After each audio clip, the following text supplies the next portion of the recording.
Hey,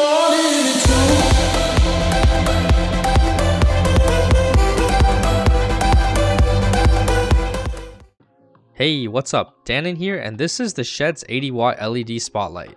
I've been using this moving head for about 2 months now, and I've been really impressed with the overall quality and performance.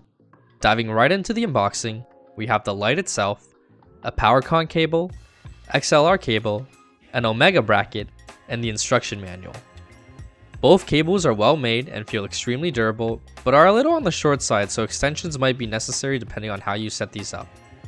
The included manual is brief, but covers all the necessary information regarding the menu and DMX channels. The one thing I didn't see in the manual was how to offset the default position of the light. Fortunately, I was able to find some answers online, so stay tuned and we'll cover that shortly.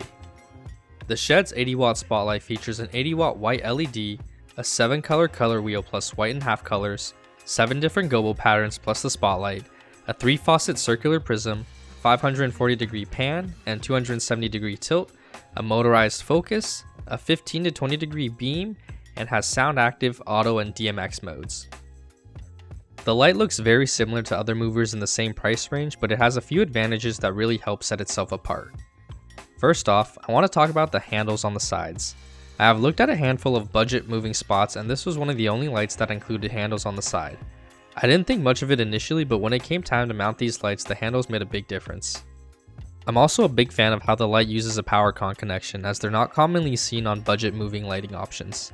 For those that are unaware, PowerCon cables feature a locking mechanism.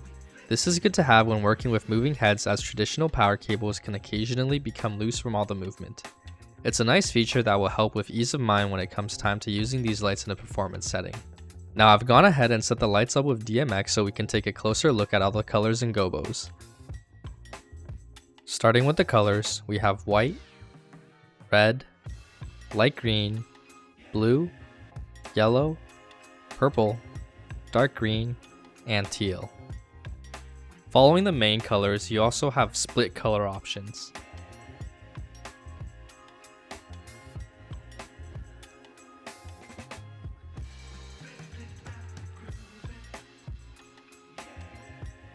Following the split colors, the light will begin to cycle through all the color options.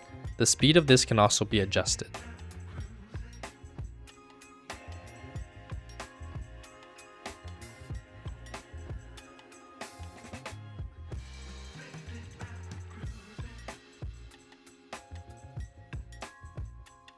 Moving on to the gobos, we have the spotlight, a swirl glass pattern, a donut glass pattern, some spots, a snowflake, some stars, my personal favorite, the ring, and fire. You can also add a shake effect to the gobo or set them to auto cycle through the patterns like the colors before.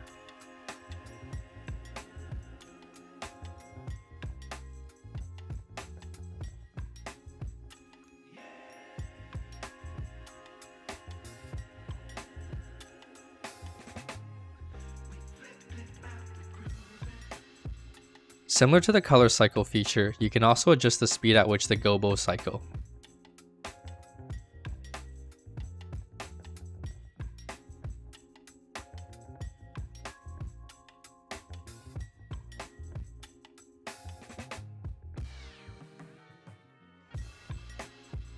Let's add the color cycle and see what it looks like when paired with the gobo cycle.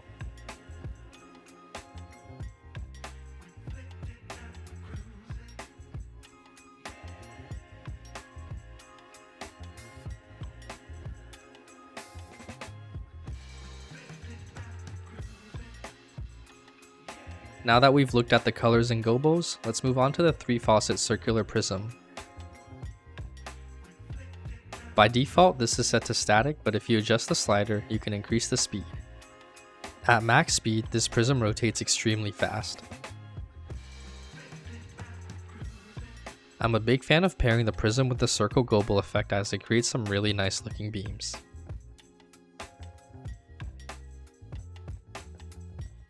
Let's add some gobos so you can see how the beams look when paired with the prism. The 2 glass gobo patterns will create some really unique and colorful looking beams when paired with white.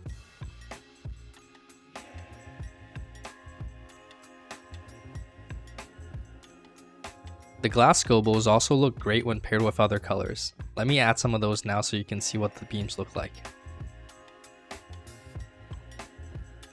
Split colors can also be used in conjunction to create some really nice multicolored beams.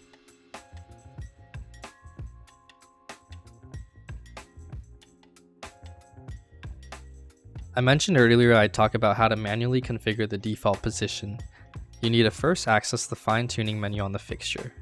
To do so, hold down the 4th button for a few seconds.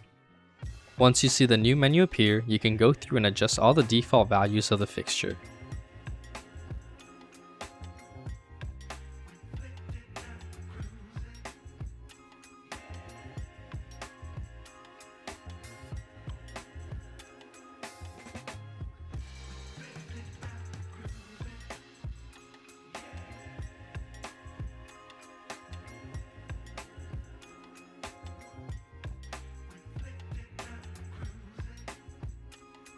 Once you're happy, hold down the same button to save your settings and return to the normal menu. Now let's take a look at how this light actually performs in a programmed show. I guess I couldn't